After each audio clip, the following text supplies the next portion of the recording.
ఇప్పుడు రాజస్థాన్ నుంచి ఇక్కడికి వచ్చిన పోలీసు వాళ్ళ పాట ఇప్పుడు మనం మాట్లాడుకుందాం. ఇక్కడికి ఒక పాట అయిపోయిన కన్క్లూజన్, రైట్?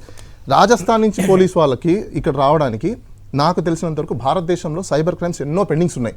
ఒక సైబర్ క్రైమ్ కేసులో ఈ విధంగా ఫ్లైట్స్లలో వచ్చి పోలీసు వాళ్ళు అరెస్ట్ చేసిన దాఖలాలు ఈ భారతదేశ చరిత్రలో లేదు. మరి ఎట్లా వచ్చారు? ఎవరు అక్కడికి వస్తున్నా నేను మార్నింగ్ నిన్న 12 గంటల నుంచి ఫాలోఅప్ చేసుకొని మొత్తం పోలీస్ వాళ్ళతో ఫాలోఅప్ చేసుకొని అక్కడ ఉన్న కానిస్టేబుల్తో ఫాలోఅప్ చేసుకొని అక్కడ ఉన్న లోకల్ మీడియా వాళ్ళతో ఫాలోఅప్ చేసుకొని అక్యూజ్తో అంటే మా క్లయింట్తో ఫాలోఅప్ చేసుకొని ఇవన్నీ మానిటర్ చేసుకుంటారు. నాకు తెలిసిన ఇన్ఫర్మేషన్ ఏంటంటే it is completely managed by 2 governments. ఒకటి state of Andhra Pradesh and state of Rajasthan. ఎందుకు అంటే పాస్పోర్ట్ అనేది ఒకటి ఉంటుంది సార్. ఏం సార్ ఒక వ్యక్తి కోసం ఇంత 2 ప్రభుత్వాలు ఇన్ని వ్యవస్థలు పనిచేయటమా? ఎలా కన్క్లూజన్ ఎందుకు అంత కాపాడుకోవాలి? నేను చెప్తాను సార్. నాకు ఎందుకు కన్క్లూజన్ తీసుకున్నానంటే ఏ పోలీస్ డిపార్ట్మెంట్ అయినా ఒక స్టేట్ నుంచి ఇంకో స్టేట్ ఇంటర్ స్టేట్ వెళ్ళినప్పుడు పాస్పోర్ట్ అనేది ఇష్యూ చేస్తారు. పాస్పోర్ట్ అంటే ఏంటి? ఫారెన్కి వెళ్ళే పాస్పోర్ట్ కాదు. మనం అక్కడికి వెళ్ళాలంటే మనకి ఇచ్చే పాస్పోర్ట్ లాంటిది ఇక్కడ ఒక ఆథరైజేషన్ అనమాట. అంటే ఎవరు ఏ పోలీస్ ఆఫీసర్ ఎవరు ఎక్కడికి వెళ్తున్నారు అనేది ఒక ఆథరైజేషన్ ఇస్తారు. ఈ ఆథరైజేషన్ తీసుకొచ్చి కన్సర్న్ జ్యూరిస్డిక్షన్ లో ఉన్న పోలీస్ డిపార్ట్మెంట్ పోలీస్ స్టేషన్కి వెళ్ళి సబ్మిట్ చేసి వాళ్ళని ఎస్కార్ట్ తీసుకొని వీళ్ళు వెనకాల ఉండాలి, అంతే. వీళ్ళు ఏం చేయకూడదు. ఇప్పుడు ఆమె పట్టుకొని లాక్కొని వెళ్తుంది చూసారా, అలా లాక్కెళ్ళకూడదు. It's a crime. మేము కంప్లైంట్ దానికి కూడా ఇచ్చాం. వాళ్ళ కిడ్నాప్ ఇచ్చాం. అది కిడ్నాప్. ఆవిడ మ్యాన్ హ్యాండింగ్ చేస్తుంది, కంప్లైంట్ తీసుకోండి చెప్పి వాట్సాప్ లో కూడా పంపించాం. డిఎస్పీకి, అది ఎస్డిపిఓకి, ఎస్హెచ్ఓకి, ఎస్పీకి అందరికి వాట్సాప్ నేనే పంపించాను నా మొబైల్ నుంచే.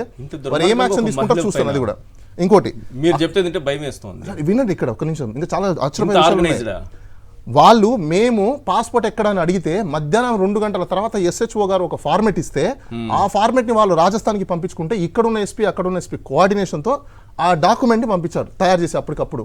అది కూడా 10/2/2025 డేట్లో ఆ డాక్యుమెంట్ కూడా మా దగ్గర ఉంది, తీసుకున్నాం. రైట్? సేమ్ డే పాస్పోర్ట్ అంటే ముందు వచ్చింది ఇల్లీగల్. పాస్పోర్ట్ లేకుండా రావడం అనేది ఇల్లీగల్. Yes, illegal. ఇప్పుడు ఇది కోర్టు దృష్టికి వెళ్తాదా? ఖచ్చితంగా మేము ఛాలెంజ్ చేస్తాము దీంట్లో, నో డౌట్. అందులో వదిలిపెట్టే సమస్య లేదు. అక్రమంగా అరెస్ట్ చేశారు, అక్రమంగా వచ్చారు, అరెస్ట్ చేశారు. కరెక్ట్, అక్రమంగా వచ్చారు. దాన్ని సక్రమంగా చేసుకోవడం కోసం పాస్పోర్ట్ ని అప్పటికప్పుడు ఇష్యూ చేయించుకున్నారు. వాళ్ళకి ఇప్పుడు అమ్మాయి పరిస్థితి చెప్పండి.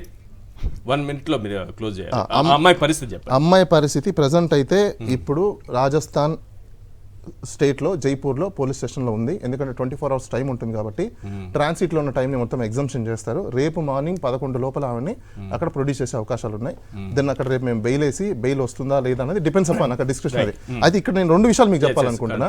ఇక్కడ ఇందులో పొలిటికల్ ఇంటర్వెన్షన్ హై ఇన్ఫ్లుయెన్స్ ఉంది, అంతా ఇంత కాదు. ఎందుకు హై ఇన్ఫ్లుయెన్స్ అంటారు అంటే ఇది కిరణ్ రాయ్లో ఒకరే చేసే పాసిబిలిటీ కానే కాదు. రైట్.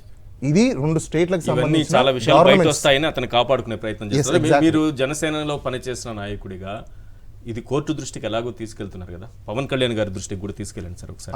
ఆయనకి తెలిసి జరిగిందో తెలియక జరిగిందని నేను ఒక విషయం చెప్తాను సార్. ఇంత డెప్త్ ఉందనేది ఎవరికి తెలియదు. ఒకసారి వారికి కూడా డిప్యూటీ సీఎం నేను ఒక 2 minutes నాకు ఇస్తే కన్క్లూడ్ చేస్తాను.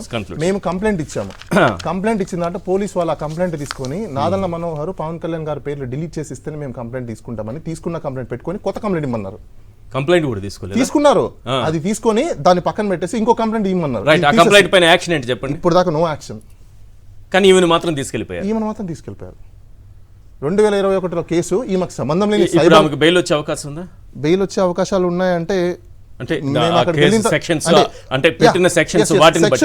సెక్షన్ ప్రకారం చూసుకుంటే సార్ 420, 120B, 419 ఈ సెక్షన్లకి 7 years బిలో కాబట్టి బెయిల్ ఇమీడియట్ గా రావాలి. రాలేదు అంటే that also managed. Very simple. Right. మళ్ళీ దీనిపైన రేపు కూడా కంటిన్యూ చేద్దాం అవసరం అయితే. చాలా డెప్త్కి వెళ్ళాల్సిన అవసరం ఉంది.